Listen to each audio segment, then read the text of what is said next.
आज रिपब्लिकचे संपादक अर्णव गोस्वामी यांची अटक ज्या कारणाने ज्या प्रकारे झाली आहे त्याचा भारतीय जनता पार्टी म्हणून आम्ही निषेध करतो। कारण ही ठोकशाही आहे, ही आणीबाणी आहे की ज्याच्यामध्ये कुठलाही कायदा नाही, कानून नाही। आणि म्हणून मग महाराष्ट्रामध्ये अनेक ठिकाणी याविरुद्ध आम्ही निदर्शनं करतो। आणि आता अर्णव गोस्वामींची सुटका होईपर्यंत आम्ही काळ्या फिती लावून जेवढं म्हणून आपल्या शरीरावर काळं परिधान करता येईल की ज्यातून निषेध व्यक्त होईल ते निषेध म्हणून करणार आहोत। कारण एकूणच ह्या सरकारमध्ये आता अशी स्थिती आहे की यांच्या स्तुतीची काही आरत्या भजनं नव्याने लिहायला लागतील। ती स्तुती भजनं जे करतील ते चांगले। 6 महिन्यापूर्वी एबीपी माझाच्या सुद्धा बीड जिल्ह्याच्या वार्ताहराला असंच जेलमध्ये टाकलं, प्रामुख्याने परगावी जाणाऱ्या ट्रेन्स विषयाला धरून।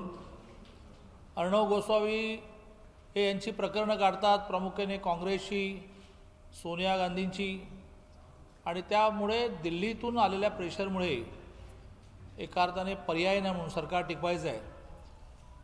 अर्णवजींची गिरफ्तारी अटक झालेली आहे। कारण हे 3 वर्षापूर्वीचं प्रकरण आहे, त्याच्यामध्ये चौकशी होऊन ही फाईल क्लोज झाली होती आणि तरी ती आता या निमित्ताने ओपन झाली आहे। आताच ज्यांच्या आत्महत्येमधून हा विषय निघाला आहे त्यांच्या मुलीने पण स्टेटमेंट दिलं किंवा तुम्हाला न्याय द्यायचा होता तर तो आधी पण द्यायला पाहिजे होता, आता तुम्ही तुमची राजकीय पोळी भाजण्यासाठी ही अटक केली असं त्या आत्महत्या करणाऱ्या मुलीने सुद्धा म्हटलेलं आहे। आणि त्यामुळे जसं आणीबाणीमध्ये 19 महिने लाखो लोकांना इंदिरा गांधींनी डांबलं आणि प्रामुख्याने अभिव्यक्ती स्वातंत्र्याची गळचेपी केली, सगळ्या वर्तमानपत्रावर बॅन, त्यावेळेला काही तुम्ही टीव्हीवाले नव्हतात, तर प्रामुख्याने जी होती ती प्रिंट मीडिया होती। आणि त्याचा परिणाम म्हणून आणीबाणीनंतर निवडणुकांमध्ये त्यांना पराभव पत्करावा लागला। आणि त्यामुळे उद्धवजींनी आणि सोनियाजींनी या भ्रमात राहू नये की हे सगळं हम कुछ भी करे तो चलेगा। आपल्याला माहिती आहे की 4-5 दिवसापूर्वी ठक्कर नावाच्या एका तरुणाला अटक करून इथे एखाद्या आतंकवाद्यासारखं फिरवलं गेलं। त्याला इथून जामीन मिळाल्या लगेच मुंबईच्या केसेसमध्ये उचललं। 40 ठिकाणी त्याला एका ठिकाणी सुटका झाली की दुसऱ्या ठिकाणी नेण्याचं प्लॅनिंग यांचं चाललं आहे। तर ही कुठली ठोकशाही आली आणि त्यामुळे आम्ही त्याचा निषेध करतो आणि निषेध म्हणून आज अनेक ठिकाणी आमची निदर्शनं झाली आहेत। 2 विषय आणखीन सांगतो, मग आपण प्रश्न विचारा। दुसरा, काल मेट्रो कारशेडचा विषय आलेला आहे कांजूरमार्गच्या जागेचा, की केंद्राने ती जागा आपली आहे असं म्हटलं।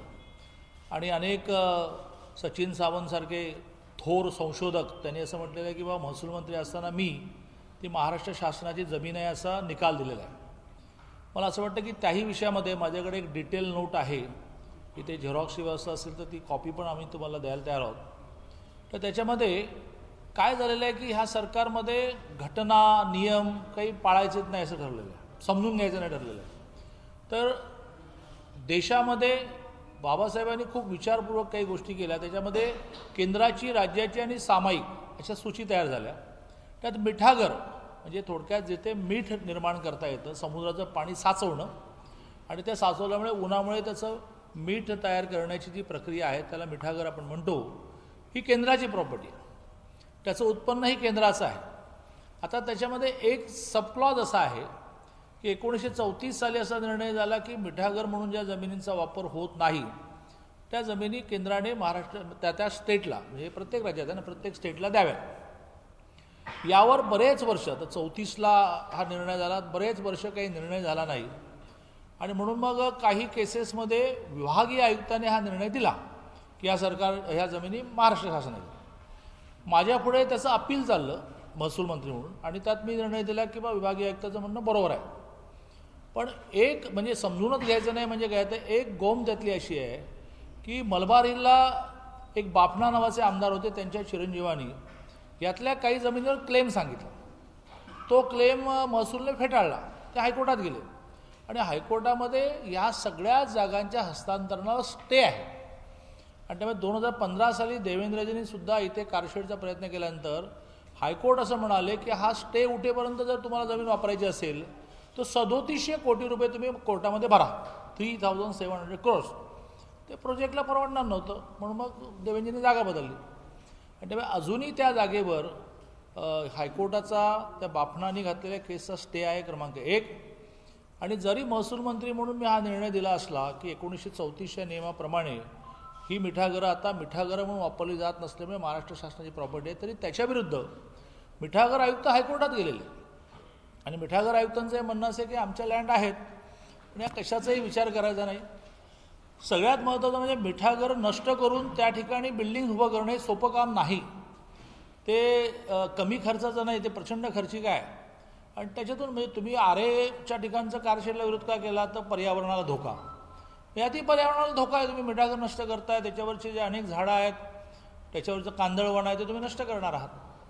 आणि त्यामुळे त्या लँडवर 2 वर्ष भर टाकायला लागेल. म्हणजे हा प्रोजेक्ट किती लांबेल असा तो दुसरा काल अचानक निर्माण झालेला कांजूरचा विषय आहे की जी लँड ही जरी महाराष्ट्र शासनाचा महसूल मंत्री म्हणून मी म्हटलं असलं की महाराष्ट्र शासनाची आहे, तरी त्याविरुद्ध केंद्र सरकार आणि मिठागर आयुक्त हे कोर्टात गेलेले आहेत. आणि केंद्राची जे डिस्ट्रीब्युशन ऑफ सब्जेक्ट असतं त्याच्यामध्ये मिठागरं ही केंद्राकडे येतात. तिसरा महत्त्वाचा विषय, दुर्दैवाने ह्या सगळ्यामुळे अर्णवजींची गिरफ्तारी असेल वगैरे ह्यामध्ये शेतकऱ्यांचे जे प्रचंड हाल चाललेले आहेत. आज पूर्ण विदर्भामध्ये सोयाबीन गेलं, कापसाची तर पूर्ण वाट लागली. या अतिवृष्टीमुळे झालेलं नुकसान तर सरकार काय करणार आहे? तर सरकार उलट रोज एक नवीन विषय निर्माण होऊन शेतकऱ्यांचे विषय डायव्हर्ट होतात, त्याच्यात आनंद मानतो. वीज बिलांचं आपण काय करणार आहात? कोरोनामध्ये जी वाताहत झाली त्याचं काय? असे सगळेच विषय एका अर्थाने पेंडिंग आहेत. आगामी काळामध्ये 7 डिसेंबरला नागपूर अधिवेशनावर या दृष्टीने काही ना काहीतरी विरोधी पक्ष म्हणून करावं, दबाव निर्माण करावा असा आमचा विचार चालू आहे. पण कोरोना आहे. शेतकऱ्यांच्या कर्जमाफीच्या बाबतीमध्ये असं ठरलं होतं की जे नियमित कर्ज भरतात त्यांना प्रोत्साहन अनुदान द्यायचं, त्याचा काही पत्ताच नाही. पूर्व विदर्भामध्ये पूर आला, त्याच्या मदतीचा काही विषय नाही. शिक्षणाचा प्रचंड खेळखंडोबा चालला आहे. 11वीची ॲडमिशन नाही, मेडिकलची ॲडमिशन नाही. लास्ट इयरची परीक्षा घेण्याचा सुप्रीम कोर्टाने निर्णय दिला तर त्याची फॉर्मॅलिटी पूर्ण करणं चाललं आहे, अक्षरशः फॉर्मॅलिटी. रोज उठून ऑनलाईन परीक्षाची कनेक्टिव्हिटी जाते आहे. अशा महिलांवरच्या अन्यायापासून खूप विषय आहेत. पण दुर्दैवाने असं होतं की ह्या बेसिक विषयांकडे नवनवीन निघणाऱ्या विषयामुळे दुर्लक्ष होतं. मला असं वाटतं की प्रामुख्याने 3 विषय मी मांडले. अर्णवजींची गिरफ्तारी, त्याच्यानंतर प्रामुख्याने मेट्रोसाठीचा कांजूरचा मिठागरांच्या जागेचा विषय आणि शेतकऱ्यांच्या प्रचंड समस्या आणि त्याच्यातून एक मोठी भीतीदायक स्थिती निर्माण झाली.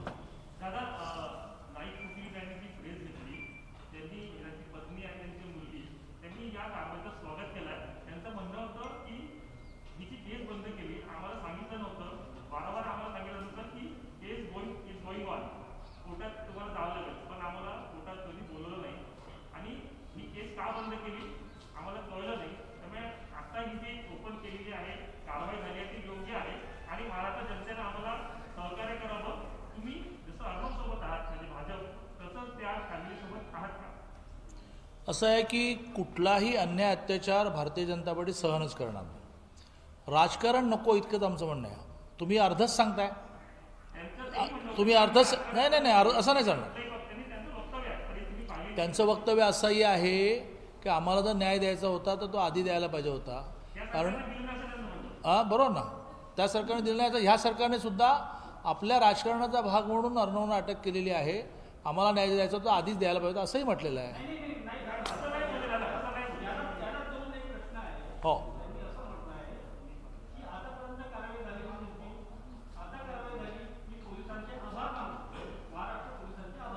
पण त्याच्यामध्ये त्यांनी हेही वाक्य म्हटलं की ही कारवाई जर करायची, ही तुमच्या राजकीय स्वार्थासाठी तुम्ही कारवाई केली, कारवाई करायची होती तर तुमचं गव्हर्नमेंट 11 महिन्यात ते आधी पण करतात असंही म्हटलं.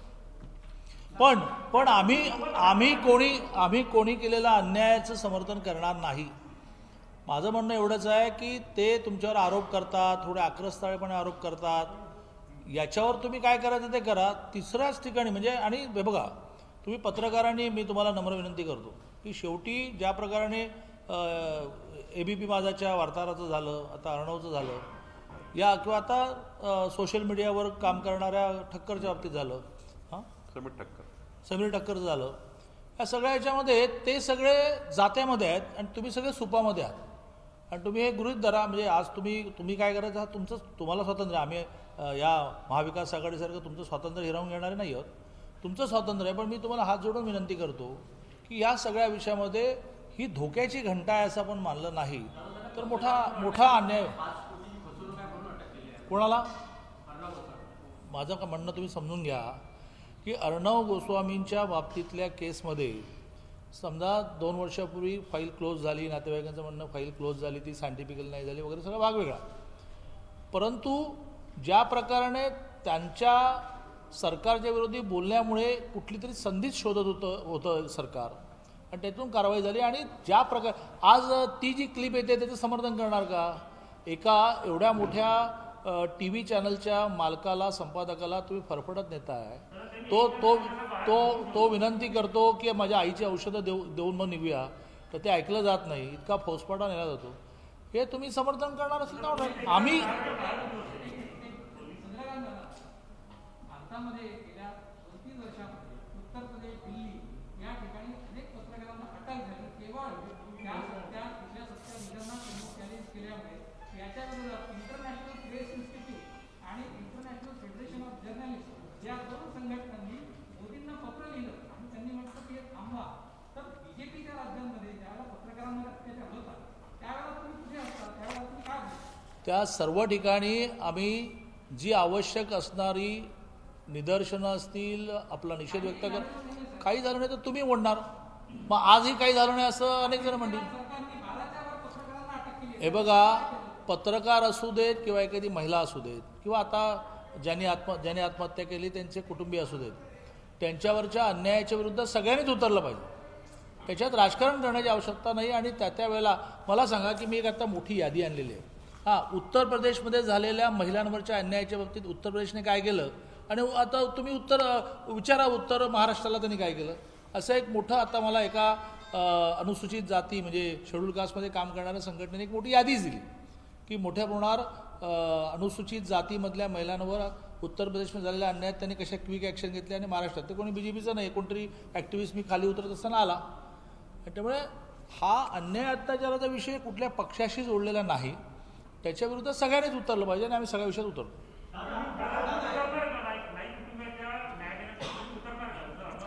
नाईक कुटुंबाच्या नाही, त्यांना न्याय मिळालाच पाहिजे आणि त्यांना न्याय मिळण्यासाठी जे करावं लागेल ते आम्ही करू. पण आज ज्या प्रकाराने अर्णवजींची गिरफ्तारी झालेली आहे ती निषेधार्ह आहे.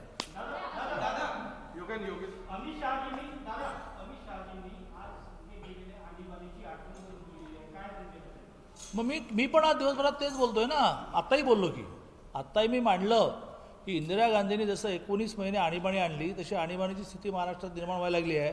की कोणी सोशल मीडियावर बोललं की उचल त्याला आणि आतंकवाद्यांसारखं त्याला दंडाला दोऱ्या बांधून कोर्टात न्या.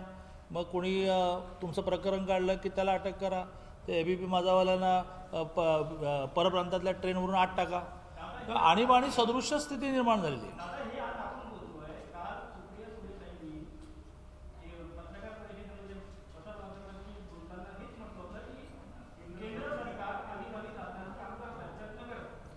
केंद्र सरकार आणीबाणी सदृश्य स्थिती निर्माण करते असं जर त्यांना वाटत असेल तर त्यांनी त्याविरुद्ध संघर्ष करावा. आम्हाला महाराष्ट्रामध्ये ज्या प्रकारची स्थिती निर्माण झाली ती भयावह असं वाटतं. रोज 4 किमान सरासरी महिलांवर आणि लहान मुलींवर अन्याय होत आहेत. मतिमंद मुलींवर अन्याय होत आहेत आणि कुठल्याही प्रकारच्या कारवाई नाहीत. तर ही भीषण स्थिती जी आहे ती आणि त्याच्यावर बोललं की अशा प्रकारचे ॲक्शन होत आहेत. सोशल मीडियावर काही लिहिलं त्याला सगळ्या प्रकारचं टॉर्चरिंग होत आहे. या सुप्रीम कोर्टामध्ये आता त्या ठक्करची केस गेली तर 6 तारीख मिळाली होती तर ती बरोबर दिल्लीत जाऊन 16 तारीख करण्याचा प्रयत्न चालला आहे. हे कशात बसतं?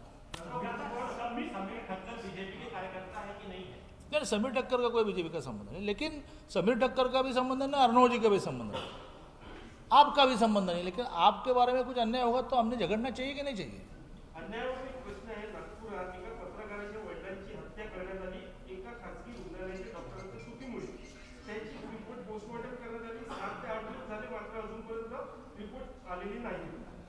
मला इथे पाठिंबा शासनाचा पाठिंबा आहे का? कारण मी खासगी रुग्णालय आणि शासकीय रुग्णालयात पोस्टमॉर्टम झालेला आहे, त्यामुळे अजून ती रिपोर्ट आली नाही. यावर काय सांगणार? मला येताना हा विषय कळला. मी लगेच संदीप जोशींशी बोललो की मला 3 दिवसात या विषयामधला रिपोर्ट पाहिजे. मलाही विषय नवीन आहे. संदीपला मी हा आदेश दिला आहे आणि 3 दिवसात मला मी स्वतः याचा फॉलोअप घेतो की काय नेमकी घटना घडली, कोण दोषी आहेत. आणि त्यामुळे जसं मी त्यांना म्हटलं किंवा तुमच्यावर अन्याय झाल्यानंतर सुद्धा मला रस्त्यावर उतरलं पाहिजे, तसं हा विषय तर पत्रकाराच्या मला वाटतं त्या पत्रकाराच्या वडिलांचा विषय आहे. मी थोडं समजावून घेतलं आणि संदीप आहे ना, संदीप नागपूरची उमेदवारी केव्हा द्यावी? काय झालं की पदवीधरची निवडणूक लॉजिकली मार्चमध्ये होईल असं वाटलं आणि अचानक डिक्लेअर झाली. म्हणून आता केंद्रीय निवडणूक आयोगाच्या कार्यालयात खासदार गिरीश बापट गेले आहेत आणि आपण एक पिटिशन सबमिट करतोय की बाबा हा अन्याय आहे. कारण पहिली यादी पब्लिश करायची असते आणि 45 दिवसाचा प्रोग्राम द्यायचा असतो आणि केवळ 25 दिवसाचा दिला आहे. त्यामुळे एकदम अनएक्सपेक्टेड ते येऊन कोसळलं आहे. तर आता आम्ही आज उद्या अशा 2 दिवसात करू तसं. हां, शिवाजी कर्डिले. हां,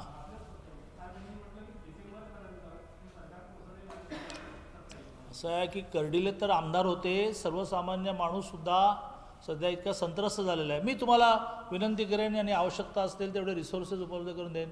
तुम्ही जरा 1000-1500 लोकांचा सर्वे करून प्रामाणिक रिपोर्ट मला द्या. लोक हैराण झालेले आणि त्यामुळे असं लोक म्हणतात की बा हे सरकार जाईल, नवीन सरकार येईल, हे सरकार गेलं पाहिजे, नवीन सरकार आलं पाहिजे. कर्डिले तर एक आमदार होते. ज्या प्रकाराने विरोधी मंडळींना अडचणीत आणणं, त्रास देणं चालू आहे, त्याच्यातून कर्डिलेंनी त्यांचं मत व्यक्त केलं. पण असं माझं काही मत नाही. एकच मिनिट. हां,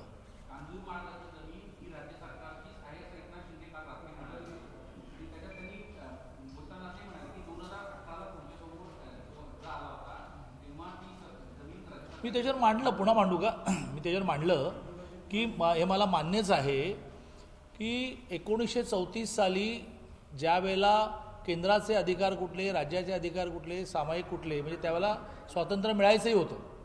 तर त्यावेळेला ब्रिटिश गव्हर्नमेंटने या डिस्ट्रीब्युशन ऑफ एका अर्थाने वर्क किंवा डिस्ट्रीब्युशन ऑफ प्रॉपर्टीज किंवा डिस्ट्रीब्युशन ऑफ राईट्स याच्यामध्ये मिठागर हे केंद्राकडे टाकलं की हे यांची मालकी पण केंद्राची आणि याचं उत्पन्न पण केंद्राचं. पण बरोबरीने त्याच वेळेला असं झालं की जर याचा उपयोग नाही झाला तर ती स्टेट गव्हर्नमेंटची प्रॉपर्टी समजली जावी. यावर अनेक केसेस 80पासून चालल्या आणि माझ्या खालची ऑथॉरिटी विभागीय आयुक्ताने निर्णय दिला होता की ह्या सरकारच्या आहेत.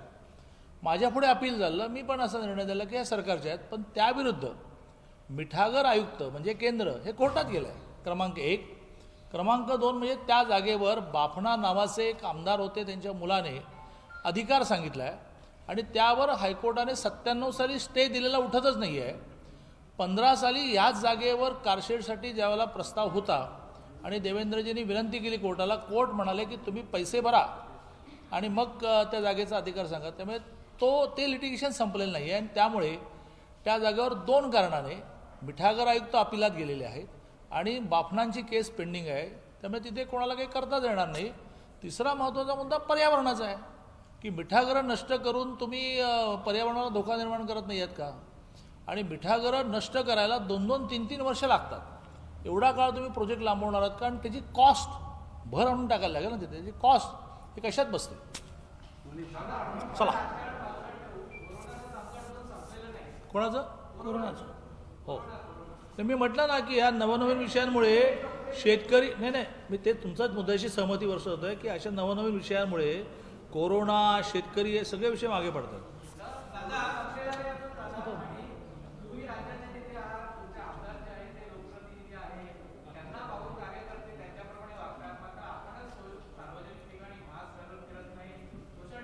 आता मी विचारून घेतलं. नाही, हे अयोग्य आहे आणि नॉट बिकॉज ऑफ कायदा, पण आरोग्याची काळजी म्हणून ह्या गोष्टी करायलाच लागतील. त्यामुळे काल मोठ्या प्रमाणावर एअरपोर्टवर हा प्रकार झाला. बाकी आता काल आणि आज आमच्या बैठका जवळ त्या बघितल्यात तर बैठका सुरू असतानाही सगळे मास्क लावून बसलेले आहेत. पण काल एअरपोर्टवरती गर्दी झाली आणि मी त्याची समज सगळ्यांना दिलेली आहे. चला,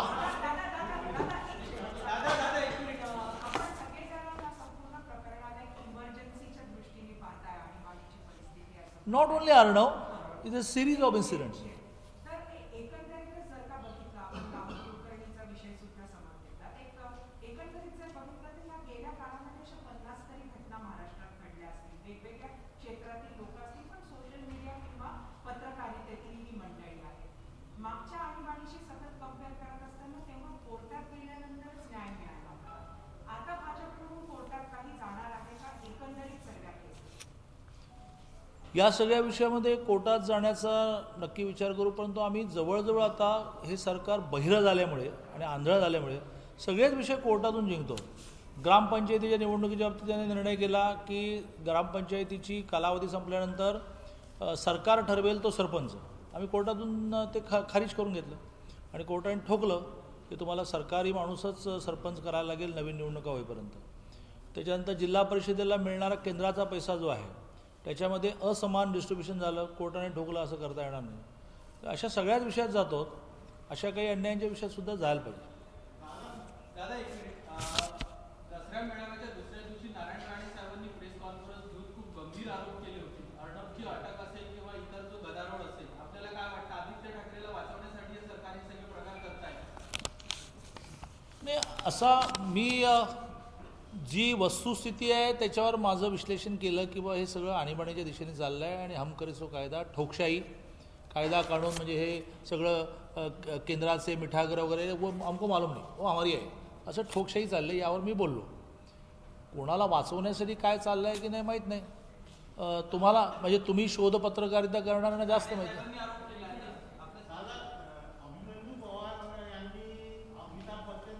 त्यांनी ती FIR मागे घेतली आणि दिलगिरी पण व्यक्त केली. हिंदी में बता ना.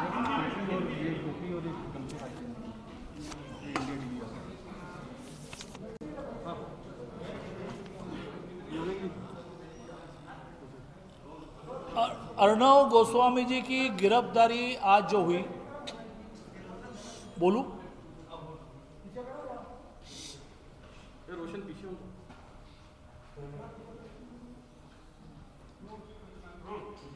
अर्णव गोस्वामी जी की गिरफ्तारी आज जिस प्रकार से हुई है, घर में घुसकर उनको एक दूसरे से कोई बड़ा क्रिमिनल होता है उसको जिस प्रकार से खींच कर लेकर जाना होता है, ये घटना जो है इसका हम निषेध करते हैं. अर्णव गोस्वामी जी सरकार के खिलाफ आवाज़ उठाते हैं, अलग अलग गंभीर इश्यूज उठाते हैं, तो इसको कोई कर नहीं सकते. तो 3 साल पहले जो केस जो फाइल बंद हुई थी उसको एक बार फिर से ओपन किया गया है और जिस प्रकार से गत कुछ दिनों में पत्रकारों का और सामान्य व्यक्ति का आवाज़ दबाने का प्रयत्न चल रहा है, यह इमरजेंसी की याद दिलाता है. इमरजेंसी में भी इंदिरा गांधी जी ने इस प्रकार से किया, लोगों का आवाज़ दबाया, आखिर में इंदिरा गांधी जी को चुनाव में परास्त होना पड़ा. तो हम इस सरकार को चेतावनी देना चाहते हैं. आज पूरे महाराष्ट्र में जगह जगह पर प्रदर्शन चल रहे हैं और अर्णव जी की रिहाई होने तक हम निषेध के रूप में एक काली टोपी या काला गमछा या जिससे निषेध व्यक्त होगा ऐसी सारे चीज़ें महाराष्ट्र के कार्यकर्ता भी करेंगे. और आपके माध्यम से जनता को भी मैं अपील कर रहा हूँ कि यह ठोकशाही के खिलाफ हमने अपना अपना निषेध व्यक्त करना चाहिए. सिर्फ अपनी स्तुति करने वाले लोग इनको चाहिए, इन पर टीका करने वाला कोई लोग कोई इस पर चलता नहीं. दूसरा विषय जो है वो बम्बई के मेट्रो वाला है, कांजूर के लैंड को लेकर. उसमें महसूल मंत्री के नाते वो लैंड महाराष्ट्र के ऐसा डिसीजन मैंने नहीं दिया था, विभागीय आयुक्त के निर्णय को मैंने कन्फर्म किया था, लेकिन उसके खिलाफ केंद्र सरकार कोर्ट में गई है. उसका निर्णय लगने तक ये स्वाभाविक रूप से केंद्र की लैंड है, लेकिन मैं वो केंद्र की है कि स्टेट की इसके डिबेट में नहीं जाता. ये जो सॉल्ट पैन है उसको समाप्त करके नॉर्मल लैंड करने में 2 साल लगेगा, बड़ा खर्चा लगेगा और उससे पर्यावरण को भी धोखा है. तो इस प्रकार से जब आप आरए की लैंड के बारे में पर्यावरण का इशू उठाते हो तो वही इशू ये कंजूर के सॉल्ट पैन के बारे में भी है और इसमें जो खर्चा बढ़ने वाला है कौन बेयर करने वाला है. ये ट्राई पार्टी एग्रीमेंट है जिसमें ये लिखा है कि जो बढ़ता हुआ खर्चा है वो स्टेट गवर्नमेंट ने बेयर करना है. तो स्टेट गवर्नमेंट कहाँ से बेयर करेंगी? और स्टेट गवर्नमेंट किससे वसूल करेंगी, तो पैसेंजर से ही वसूल करेंगी। तो ये कंजूर वाला विषय। और तीसरा महत्व का विषय कि किसानों की बड़ी हालत है। सोयाबीन ख़त्म हुआ, कपास ख़त्म हुई, तो कोई राहत सरकार दे नहीं रही है। तो आने वाले दिनों में किसानों के मुद्दों को लेकर हम रास्ते पे उतरेंगे और सरकार को आने वाले नागपुर अधिवेशन में किसानों को मदद करने के लिए बाध्य करेंगे। इलेक्ट्रिसिटी बिल का भी बड़ा इशू है। जो बिल नॉर्मली 1100 रुपये आता था वो 6-6 हज़ार आया है, बड़े बड़े बिल आए हैं। और बार बार सिर्फ घोषणाएं चल रही है कि इसमें हम राहत देंगे, इसमें हम राहत देंगे। काय की राहत, कुछ व्यवहार में तो कुछ दिख नहीं रहा। तो ऐसे सारे विषय ये अर्णव विर्णव विषय में पीछे पड़े हैं। तो कोरोना हो या किसानों के प्रश्न हो, उन पर भी हम तगड़ा संघर्ष करेंगे।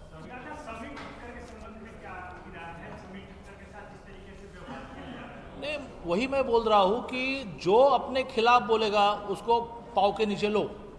ये जो दादागिरी चल रही है ये सभी के लिए खतरे की घंटा है। तो समीर ठक्कर ने सोशल मीडिया पर लिखा, तो उसको आतंकवादी के रूप में जिस प्रकार से रास्ते से घुमाया गया, तो उससे यह स्पष्ट होता है कि यहाँ हर एक ने उनकी स्तुति करनी है, किसी ने उनके खिलाफ बोलना नहीं है।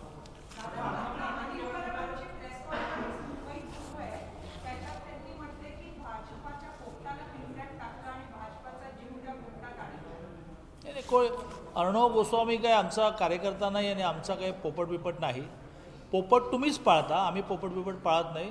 आम्ही अतिशय खंबीर लोक आहोत, दुसऱ्याच्या जीवावर राजकारण करत नाही। धन्यवाद।